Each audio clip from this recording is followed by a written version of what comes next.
أعوذ بالله من الشيطان الرجيم. قال هذا رحمة من ربي فإذا جاء وعد ربي جعله دكا وكان وعد ربي حقا. وتركنا بعدهم يومئذ يموج في بعد ونفخ في الصور فجمعناهم جمعا. وعرضنا جهنم يومئذ للكافرين عرضا. الذين كانت أعينهم في غطاء عن ذكري وكانوا لا يستطيعون سمعا. أفحسب الذين كفروا أن يتخذوا عبادي من دوني أولياء إنا أعتدنا جهنم للكافرين نزلا. قل هل ننبئكم بالأخسرين أعمالا الذين دل سعيهم في الحياة الدنيا وهم يحسبون أنهم يحسنون صنعا.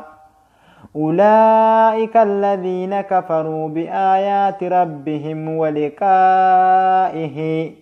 ولقائه فحبطت أعمالهم فلا نقيم لهم يوم القيامة وزنا.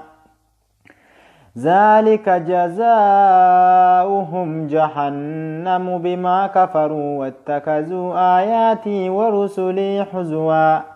إن الذين آمنوا وعملوا الصالحات كانت لهم جنات الفردوس نزلا خالدين فيها لا يبغون عنها حولا.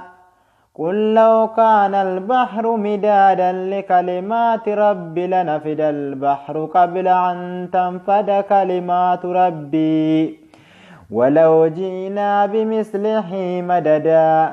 قل إنما أنا بشر مثلكم يوحى إلي أنما إلهكم إله واحد فمن كان يرجو لقاء ربه فليعمل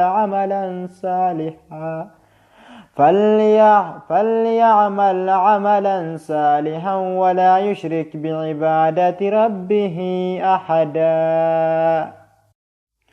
أعوذ